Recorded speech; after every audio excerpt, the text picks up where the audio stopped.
Hello friends, welcome back to my channel.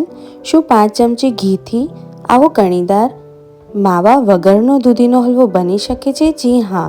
તો ચલો start કરીએ.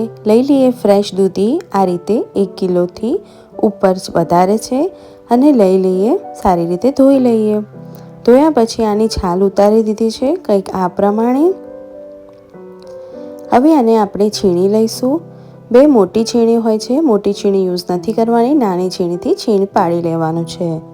આ રીતે કંઈક છીણ તૈયાર થઈ જશે, જેથી જલ્દી ચડી જશે.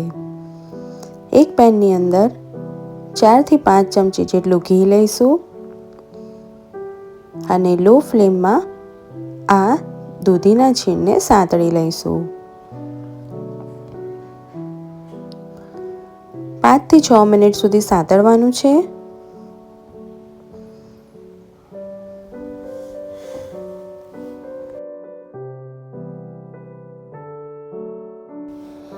પછી 10 મિનિટ સુધી ઢાંકીને લો ફ્લેમ પર રાખવાનું છે. ત્યાં સુધી આપણે સાઈડમાં પ્રિપરેશન કરી લઈએ. લઈ લઈએ 1 કપ જેટલો મિલ્ક પાવડર અને આની અંદર આપણે નાખશું દૂધ, જે 500 ml છે. પણ એકસાથે દૂધ નથી નાખવાનું, થોડું થોડું દૂધ નાખતા જવાનું છે અને હલાવતા જવાનું છે, જેથી કરીને લમ્સ ફ્રી મિક્સર તૈયાર થશે, કંઈક આ પ્રમાણે. તો 1 કપ મિલ્ક પાવડરની અંદર ટોટલ 500 ml જેટલું દૂધ જશે, જેથી કરીને આપણે માવાની જરૂર પણ નહીં પડે અને સરસ કણીદાર હલવો તૈયાર થશે. તો આ શિયાળામાં આ હલવો ટ્રાય કરવાનું બિલકુલ નહીં ભૂલતા.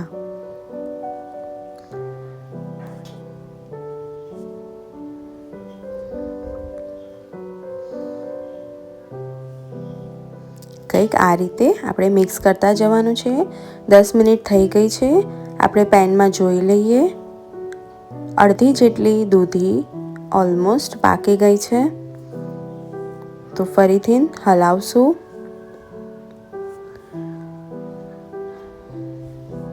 ચમચાની મદદથી ફરીથી 5 થી 6 મિનિટ સુધી સાંતળશું. જોઈ શકો છો કે અડધું ટ્રાન્સપરન્ટ જેવું દૂધીનું છીણ થઈ ગયું છે.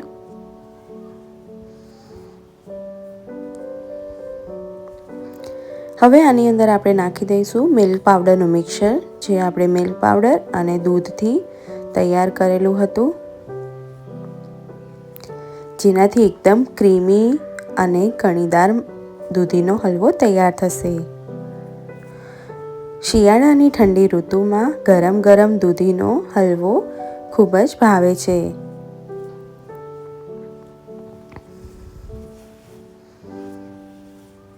આને આપણે સારી રીતે મિક્સ કરી લઈશું અને ફરીથી 5 થી 6 મિનિટ સુધી ચમચાની મદદથી ચલાવતા રહીશું.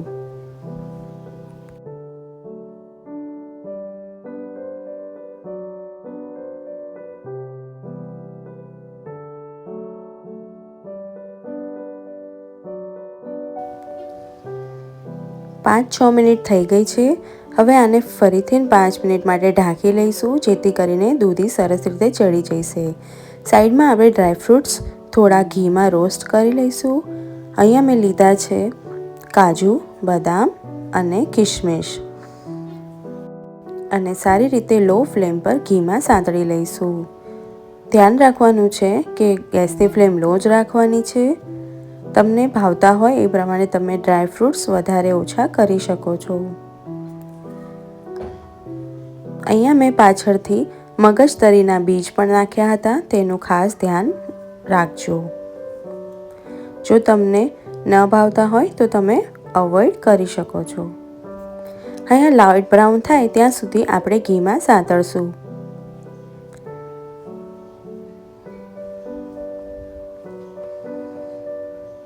ગેસની ફ્લેમ બંધ કરી દઈશું અને આની અંદર જ થઈ જશે.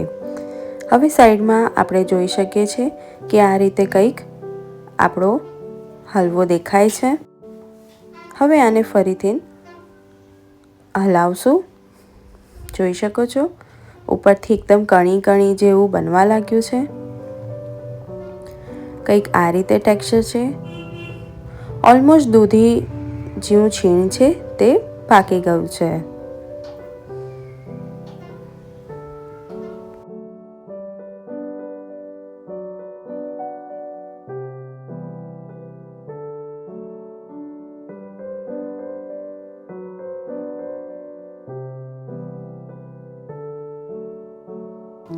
હવે આ સ્ટેજ પર આપણે નાખી દઈશું 1 કપ જેટલી ખાંડ અને થોડો green food colour. Food colour વધારે નથી નાખવાનો, આપણે એકદમ નેચરલ કલર જોઈએ છે એકદમ, એટલે થોડા ઓછા પ્રમાણમાં નાખવાનો છે, જેનાથી એકદમ લીલો કલર નહીં થઈ જાય અને નેચરલ દૂધીનો કલર દેખાશે. જો તમારી પાસે ફૂડ કલર અવેલેબલ ના હોય તો તમે સ્કીપ કરી શકો છો, પણ ફૂડ કલર થોડો નાખવાથી થોડું સરસ દેખાશે અને ખાવામાં પણ મજા આવશે. જોઈ શકો છો કેટલું પાણી છૂટી રહ્યું છે. તો અહીંયા દૂધ પાણી બળે ત્યાં સુધી સતત હલાવશું. અહીંયા ધ્યાન રાખવાનું છે કે લો ટુ મીડિયમ જ ફ્લેમ સ્ટાર્ટિંગથી લઈને એન્ડ સુધી હોવી જોઈએ.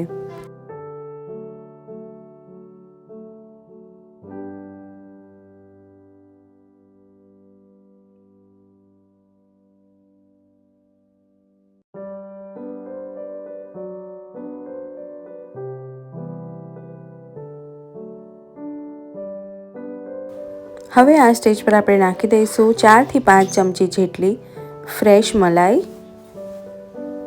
મલાઈ નાખવાથી એકદમ ક્રીમી ટેક્સચર બનશે અને ટેસ્ટમાં પણ ખૂબ જ સરસ લાગશે. તો આ દૂધીના હલવામાં માવાની બિલકુલ જરૂરત નથી અને બિલકુલ ઓછા ઘીમાં ઓછી ખાંડમાં હલવો તૈયાર થઈ જશે. આને ફરીથી એકવાર સતત હલાવશું. હવે જ્યાં સુધી મોઇશ્ચર રિડ્યુસ ના થઈ જાય ત્યાં સુધી આને સતત હલાવતા રહીશું.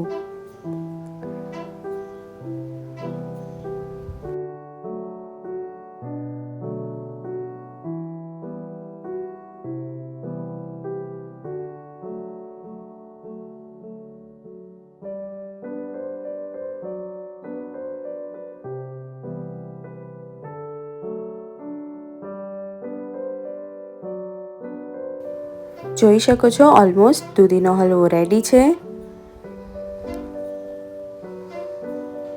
જ્યાં સુધી આવું કોરું ના થઈ જાય અને સાઈડમાંથી થોડું ઘી છૂટવા ના પાડે ત્યાં સુધી આપણે સતત હલાવતા રહીશું.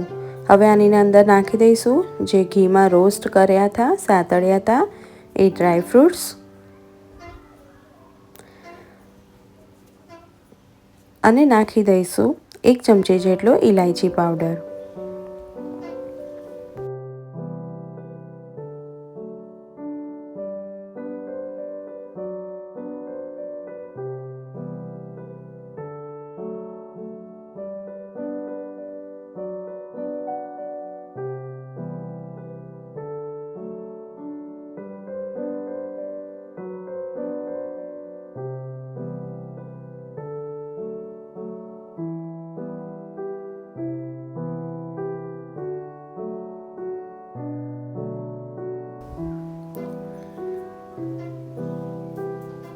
તો દૂધીનો કણીદાર હલવો જે એકદમ ઇન્સ્ટન્ટ રેડી થઈ જાય છે અને એકદમ સ્વાદમાં પણ ખૂબ જ સરસ એવો દૂધીનો હલવો તૈયાર છે. તો મારી રેસિપી પસંદ આવી હોય તો એક સબસ્ક્રાઈબ કરવાનું બિલકુલ નહીં ભૂલતા. મળીએ કાલે નવી રેસિપી સાથે. આવજો.